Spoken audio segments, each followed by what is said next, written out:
The Arizona sun beat down like a hammer, turning the main street into a river of shimmering heat. Dust rose with every wagon wheel, every hoof, every boot. The town was small and tired, its wooden buildings leaning together like they were too weary to stand on their own. At the center of it all sat the Broken Wheel Saloon, the only place where laughter tried to drown out despair. Caleb rode into town on a horse as worn and scarred as he was. He was a big man, tall and broad-shouldered, with years of dust and sorrow carved into his skin.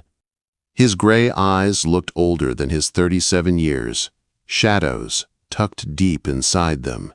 He had fought in the war, survived battles that took better men, and lived through a fever that stole his wife and daughter.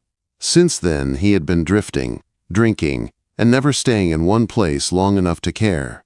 He tied his horse at the saloon and stepped inside. The air smelled of smoke, whiskey, and sweat. Sawdust crunched beneath his boots. He asked for a whiskey, his voice rough from the trail, and the bartender poured it without a word. That's when the trouble started. Across the room, a heavy man in a fine vest slammed his glass down and grabbed the wrist of a young woman in a faded blue dress. "You bring me another watered-down drink, girl, and I'll give you a lesson you won't forget," he barked. She tried to pull away. Her copper-colored hair fell loose from its pins, and her brown eyes flashed with anger even as fear tightened her jaw. "Mr. Hannigan, the whiskey's the same as always. Maybe you've had enough." The crack of his hand across her face silenced the saloon. She stumbled, caught herself on a table, and when she rose again, a red mark burned on her cheek. Caleb's gut tightened. She looked like the desert itself, stark, unbroken, fierce even when hurt. "Now that ain't no way to treat a lady," Caleb said, his voice low but steady. Every head turned. Hannigan released the woman and glared at the stranger. "This is none of your business, Drifter." "Funny thing about business," Caleb replied, setting his glass down slow and careful. "I make it mine when a man lays hands on a woman." The tension thickened. Hannigan's hand drifted toward his gun. Caleb didn't draw, didn't even blink, just stepped forward and caught Hannigan's wrist in an iron grip. With his other hand, he shoved the man toward the swinging doors. Hannigan stumbled out into the street, cursing and red-faced. "You'll regret this," he shouted. "You've just made the biggest mistake of your life." Caleb turned back. The room was silent, every eye on him. The young woman stared too, her cheek still burning, but her chin lifted in defiance. "You all right?" Miss Caleb asked. "I had it handled," she said, though her voice trembled slightly. "But thank you." Her father appeared from behind the bar, gray hair, broad shoulders, and a jaw set like stone. "Clara," he said sharply, "what's going on here?" "Nothing, Pa," she answered quickly. "Just Hannigan being himself." The older man turned his gaze on Caleb. "And who might you be?" "Caleb McGra," he answered, just passing through. "Well, Mr. McGra, you've just made an enemy of one of the most powerful men in this valley. Hannigan owns half the cattle around here. He doesn't forgive, and he doesn't forget." "Neither do I," Caleb said. Clara's eyes lingered on him, unreadable but not cold. Something passed between them, a spark, a recognition. Caleb wasn't sure what it was, but it stirred something he thought long dead. He should have finished his whiskey and ridden out by morning. That was the safe thing to do. But instead, he rented a room at the hotel. He told himself it was because the stage line was hiring guards, and the pay was good. Deep down, he knew it was because of her. In the days that followed, Caleb began to notice things. The way Clara moved through the saloon with a grace that masked weariness.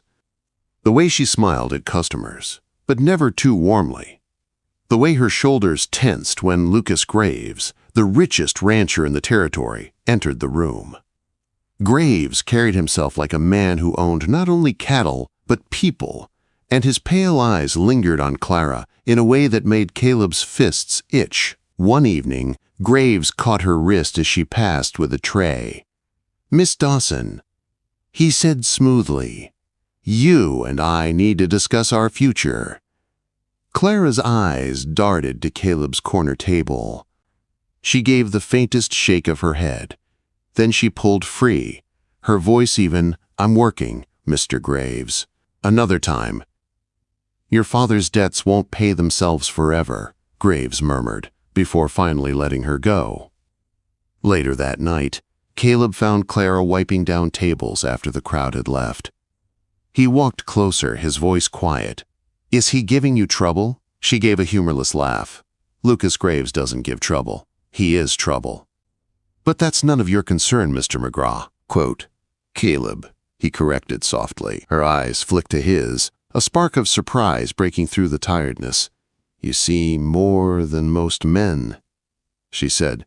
"Most only see a saloon girl. You see past that, their gazes locked." For the first time in years, Caleb felt something like hope stir in his chest, and that's when everything began to change. The days passed, each one weaving Caleb deeper into Dust Creek's troubles, and deeper into Clara Dawson's orbit. He had signed on as a stage guard, riding shotgun on gold runs through dangerous country. The pay was steady, the danger real, and it gave him a reason to stay. But no amount of work on the trail could stop his mind from circling back to Clara. He thought of her when the desert sun scorched his skin, when the nights grew cold under a blanket of stars, and most of all when he walked back into the broken wheel and saw her moving through the smoky saloon like a flame refusing to die out. But he wasn't the only one watching her. Lucas Graves loomed like a shadow. His money owned half the valley, and his influence reached into every corner of Dust Creek. The sheriff was in his pocket, the courts bent to his will, and the townspeople avoided crossing him. Graves had his eye on Clara, and unlike other men, he wasn't content to simply watch. The news broke one morning with the force of a hammer blow. Lucas Graves had called in Tom Dawson's debts. Every dollar owed on the saloon had suddenly come due. No payment meant ruin, and Graves offered only one way out: Clara's hand in marriage. Caleb heard the whispers before he saw her. When he finally found Clara behind the saloon, she sat on an overturned barrel, her hands buried in her face. She looked up at his approach, her eyes rimmed red. "Congratulations," Caleb said bitterly. "Word is, you're engaged." She laughed, but it was sharp and broken. "Engaged? Is that what they call it when a woman is sold like cattle?" "My father owes Graves more money than he'll see in 10 lifetimes. Lucas made his terms clear. "He gets me, or we lose everything." "You don't have to go through with it," Caleb said. Her voice cracked. "Don't I? What choice do I have? Where would I go? What would I do? I'm a saloon keeper's daughter with no money and no future." "There are always choices," he said firmly. "Easy for you to say." She whispered, "You're a man. You can ride away any time you please. I can't." "Yes, you can," Caleb said, his voice steady. "With me." She froze, staring at him like she hadn't heard right with you. "I'm offering you a way out," he said. "Not a cage, not chains, just freedom. You don't deserve to be owned by any man." Her eyes filled with tears. She stepped closer, searching his face. "Why? Why do you care what happens to me?" He wanted to tell her everything. That she reminded him of his wife's kindness, of his daughter's laughter. That she stirred something in him he thought long buried. That she made him believe in life again. Instead, he said, "Because I'm tired of watching good people be crushed by men like Graves." She swallowed hard, then whispered, "That's not all, is it?" "No," Caleb admitted, "it's not all." They stood in silence, the air between them heavy, with unspoken truths. Then she stepped back, trembling. "I should go. Pa will be looking for me." "Clara!" "Don't," she said quickly. "Don't say what I think you're about to say. I can't. Not yet." And then she was gone, leaving him alone with the echo of his own heart. That night, Clara didn't appear in the saloon. Instead, Caleb found her bruised and battered the next morning, hidden away in her room. Graves had struck her when she resisted his advances. Her cheek was swollen, her lips split. Caleb's rage burned hotter than the desert sun. But when he swore to kill Graves, Clara stopped him with shaking hands. "No," she said fiercely. "If you kill him, you'll hang. And I won't survive knowing you died because of me." So Caleb did the only thing he could. He stayed by her side, pressing ice to her bruises, his touch gentle as if she were made of glass. She leaned into him, whispering, "The offer you made to leave with you. Was it real?" "It was," he said. "It still is." She searched his face, then gave the smallest nod. 3 days. After your next stage run, I'll meet you at midnight by the boulders. We'll leave together. Caleb had faced battles, ambushes, and death, but nothing had ever set his heart pounding like those words. And yet, in Dust Creek, hope was always a dangerous thing. 2 nights before their escape, the desert sky split open with rain, the first in 2 years. Clara couldn't sleep. She left her father's saloon and, drawn by something she couldn't explain, went to Caleb's small boarding room on the edge of town. When he opened the door, shirt loose, hair damp from sleep, she stepped inside, soaked from the storm. "I shouldn't be here," she whispered. "You're always welcome here," he said simply. She looked at him, trembling, her voice raw. "I'm scared. Of leaving, of staying, of feeling what I'm feeling." "What are you feeling?" Caleb asked. Clara didn't answer with words. She kissed him.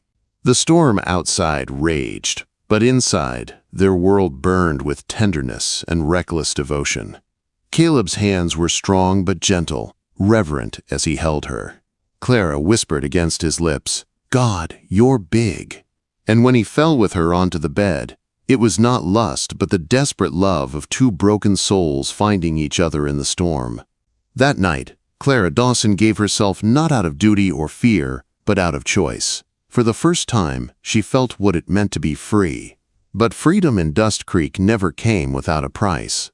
The final morning of their plan came with a silence Clara could not trust. The saloon was too still, her father's face too guarded as he polished the same glass over and over. When he finally spoke, her heart froze.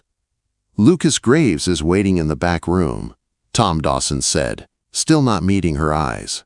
Clara walked in and found Graves sitting at the table with papers spread before him, mortgage slips, debts, ledgers twisted to his advantage. His smile was cold. "Your father's debts are due, all of them, today," he said smoothly. "The only payment I'll accept is you. Tonight, you'll wear your mother's dress, and we'll marry at sunset. Her blood ran cold. You can't." "Oh, I can." Graves cut her off. "And if you refuse, the sheriff will find my stolen gold in Caleb McGraw's saddlebags. He'll hang before dawn. Your father will rot in prison. And you," he leaned closer, his pale eyes gleaming, "you'll end up in a Tucson brothel. So what will it be, Clara? Your body, or their lives trapped?" Every move she could make had already been planned for. Clara bit her lip until she tasted blood. Then she whispered, "Fine, I'll do it." That night, with the sheriff and a preacher watching, Clara Dawson became Clara Graves. Her father stood silent, shame in his eyes. Lucas kissed her like a man sealing a bargain, and her soul screamed inside her chest. The wedding night was worse than she had feared. He took what he wanted, leaving bruises on her skin and scars on her heart. When it was over, Clara lay awake, staring at the ceiling, and swore to herself, this was not the end. In the weeks that followed, she played the perfect wife. She smiled in public, obeyed in private, and waited. She skimmed coins from Lucas's accounts, hiding them in secret places. She gathered information, built quiet allies, and held Caleb's promise in her heart. Because Caleb had left. She had forced him to. She had pressed a note into his hands at the boulders, warning him it was a trap. Go. She'd begged Liv. "I'll find you in Tucson next spring." He had kissed her like a dying man, then ridden into the night, his heart breaking as surely as hers. But Graves's arrogance blinded him. He never suspected the fire he had tried to snuff out was only biding its time. Spring came, and so did Caleb. He returned like a ghost on horseback, scarred but alive. Clara's breath caught when she saw him waiting by the ridge. But Graves's spies were everywhere. That night, as Clara tried to slip away, Lucas caught her. "Going somewhere, wife," he sneered. He'd seen through her plan. He struck her, shoved her against the wall, and promised Caleb's death before dawn. Gunfire rang out in the distance. Lucas smirked. "Hear that? That's your drifter dying in the street." The front door burst open. Caleb staggered in, blood staining his sleeve, his gun steady in his hand. Behind him, bodies lay in the dirt. "Let her go." Caleb growled. Lucas pulled Clara in front of him, dagger pressed to her throat. "Drop your gun or she dies." For a heartbeat, time froze. Then Clara moved. With all her strength, she drove her elbow into Lucas's ribs, twisting away just as the blade cut her skin. Caleb's gun roared. The bullet struck true. Lucas Graves collapsed, clutching his chest, his pale eyes wide in disbelief. "You always were stronger than you looked," he rasped before hitting the floor. Clara was in Caleb's arms, shaking but alive. He touched her bleeding cheek with infinite gentleness. "You came back," she whispered. "I never really left." He said, "I promised." They gathered what they could. Gold, food, weapons, and slipped into the night. Tom Dawson stood in the doorway, watching go. He said gruffly, "I'll handle things here. Your mother would be proud." They rode hard into the mountains, chased by winter storms and memories too heavy to name. For days they battled snow and hunger, until miners pulled Caleb half dead from the drifts and nursed them both back to life. Clara tended his wounds with fierce devotion, refusing to let him go. By spring, they reached California. In a town called Haven's Rest, they bought a small ranch under new names, John and Mary Carson. Later, they opened a restaurant called Second Chances. The townsfolk saw only a quiet couple, steady and kind. They didn't know the scars beneath Clara's smile or the ghosts that haunted Caleb's eyes. They didn't need to. Because Clara had survived. Caleb had kept his promise. And together, they built a life out of nothing but love and grit. Years later, travelers still whispered about Dust Creek, about a saloon girl forced into marriage, and the drifter who defied a ranch king. But in Haven's Rest, John and Mary Carson just smiled, poured coffee for weary travelers, and held hands beneath the table. They had found something worth more than gold, worth more than land. They had found each other, and no man, no storm, no desert